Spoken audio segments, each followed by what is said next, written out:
The smart tractor is a single axle machine with an engine mounted on one end, a transmission system, and a provision for attaching various attachments at the other end. It's a multi-purpose machine with the capability of taking a number of implements. They come in horsepower ranging between 5 to 25. This particular machine is 15 horsepower. And as you can see from the size of it, it has various advantages compared to four-wheel tractors. In terms of cost, the machine is just 1/10 the cost of a four-wheel tractor. In terms of maneuverability, this machine can literally go almost everywhere where a four-wheel tractor cannot venture.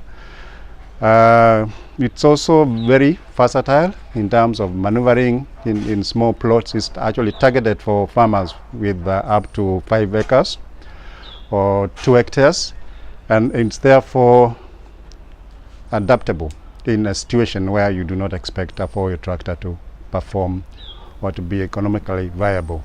Before you take your machine to work, there are things that you need to check first. And the first thing you do check is check your oil using the dipstick at the front of the engine to make sure that there is enough oil. And when you look at the dipstick, you notice it has a mark. You are supposed to fill the correct type of oil to that mark. Do not go beyond it. There is also a lower mark, and you are not supposed to go below that. So that's the first thing you do. Make sure that your engine has oil in it. Then the next thing you check is diesel. Check to make sure that you have diesel in the system.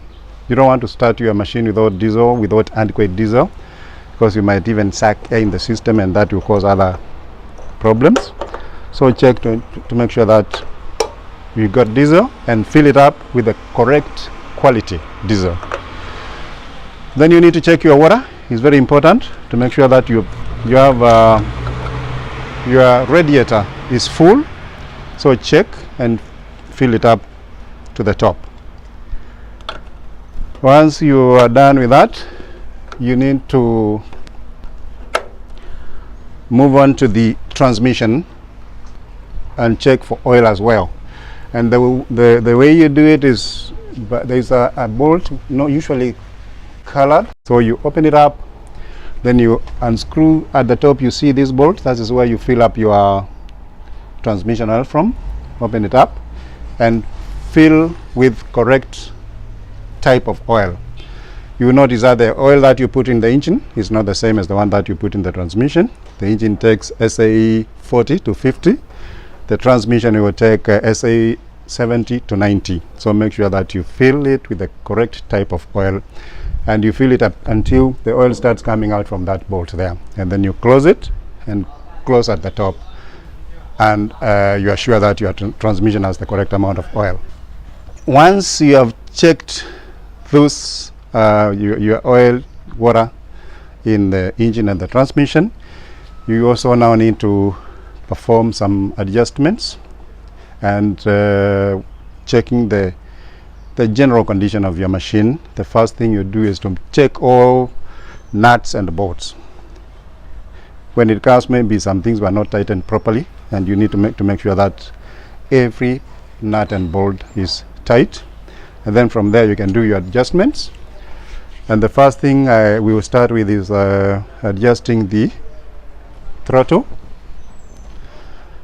This is the throttle, pretty much like the accelerator on a car. This is what you use to increase or decrease the speed of the engine. When you push it anti-clockwise, you reduce the acceleration of the engine. When you pull it clockwise, you increase the acceleration or the engine speed. So what you want to do is to make sure that when you pull it to the anti-clockwise or clockwise, there is the indicator on the side of the engine which has 2 markings. There is the top for decreased engine speed and the bottom for increased engine speed.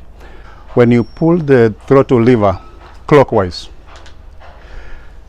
the knob moves to the maximum at the bottom, which shows that's the maximum engine speed you can get. When you go anti-clockwise on the throttle lever, the knob goes up to indicate minimum engine speed. So you need to make adjustment of the throttle to be able to achieve both maximum and minimum. And there are marks on this dial here, which shows the maximum and the minimum. So you need to make that adjustment and make sure that is working correctly, so that when you are driving your tractor, it will respond appropriately to the throttle adjustment. The next thing that you need to check on your tractor is the steering. This is now your steering for the smart tractor. As you can see, we have two levers on both handles, and they usually operate by releasing one of the wheels. You have the axle with the two wheels which are driven. The moment you press on one of these, you actually de-engage one of the wheels, and the other one drives around. It goes around like that. So when you press the right hand, the tractor will go to the right. If you press the left, the tractor will go to the left, because you have disengaged the wheel on the left. That's how you make a steerage effect on the two-wheel tractor. Normally, when it comes, these things are not attached, so you need to attach them appropriately and make the correct adjustments. And the way you do it is to when you see the connecting rod to the transmission, you will notice that there are two levers. That is left, right, left. This is the clutch brake system. It has three positions. It has engage, where it is right now. It has disengage. You disengage your gear system, and when you put in that position, that's the brake position if you want to stop your tractor. All right.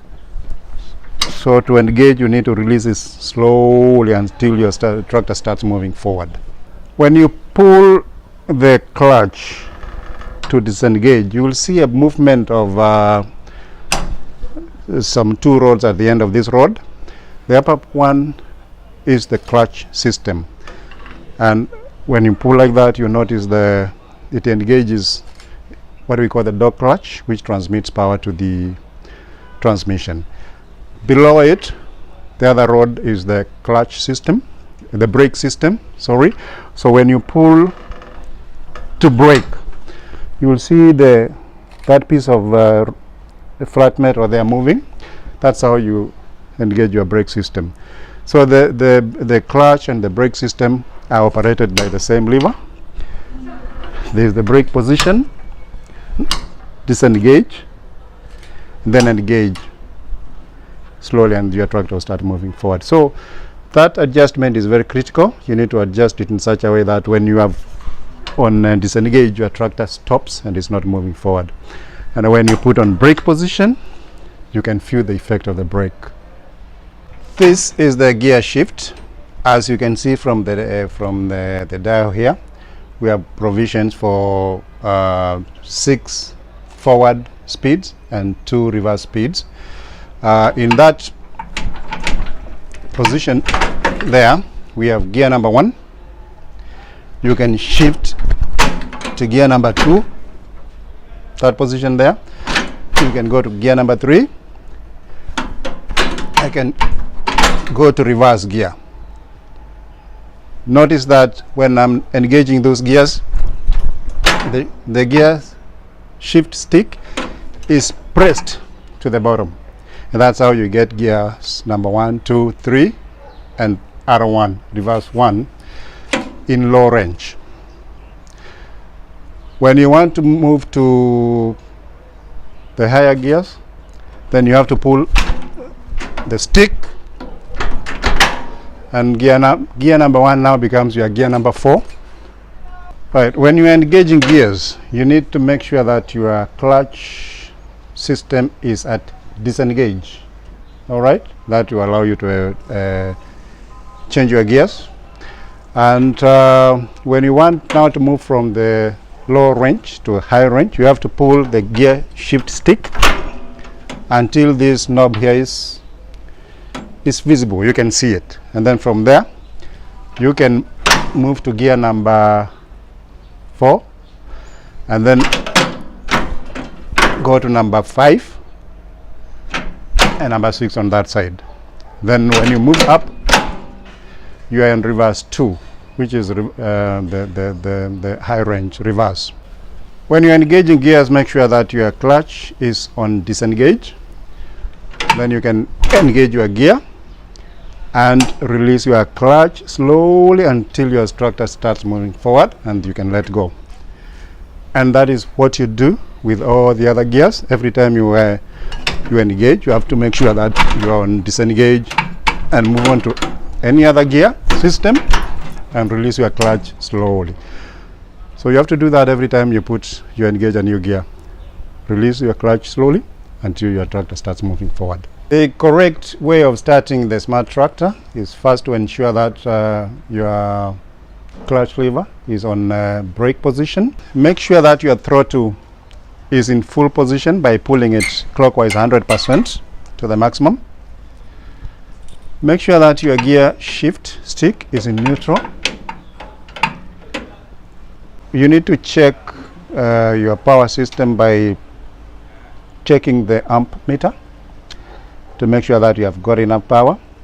You can see it has red and green. It needs to be on the green side. Then you need to push down your power isolation meter to make sure that you are connected. Your battery now is connected to the engine. Then you need to put your key and put it on position, and you can check your light. This is the light switch, which has 2 positions. It's dim and full position. Then you are ready to start your tractor.